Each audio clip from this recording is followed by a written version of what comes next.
Miongoni mwa taarifa kubwa leo ni hii barua ambayo imeandikwa na makamu wa rais wa Jamhuri ya Muungano wa Tanzania Dr. Emmanuel Nchimbi, imewekwa kwenye ukurasa wake rasmi wa Instagram, na hapa tunapozungumza tayari ina comments zaidi ya 6,800 na kuendelea. Taarifa kwa umma. Leo tarehe 25 Agosti 2026 nimemwandikia barua Rais wa Jamhuri ya Muungano wa Tanzania Mheshimiwa Dr. Samia Suluhu Hassan kumjulisha kuwa nimeamua kustaafu siasa na utumishi wa umma.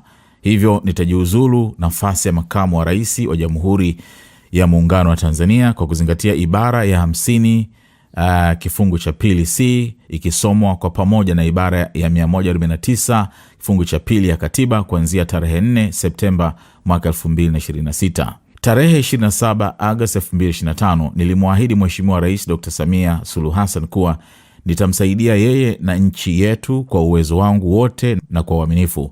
Pia nilimhakikishia kuwa siku yoyote akiona anahitaji makamu mwingine wa rais nitaachia nafasi hii.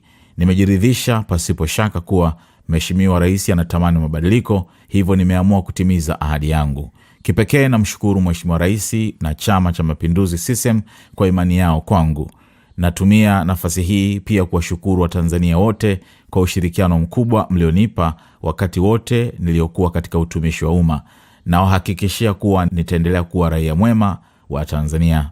Na barua imewekwa saini yake hapo Balozi Dr. Emmanuel John Nchimbi, makamu wa rais wa Jamhuri ya Muungano wa Tanzania, tarehe 25 Agosti 2026.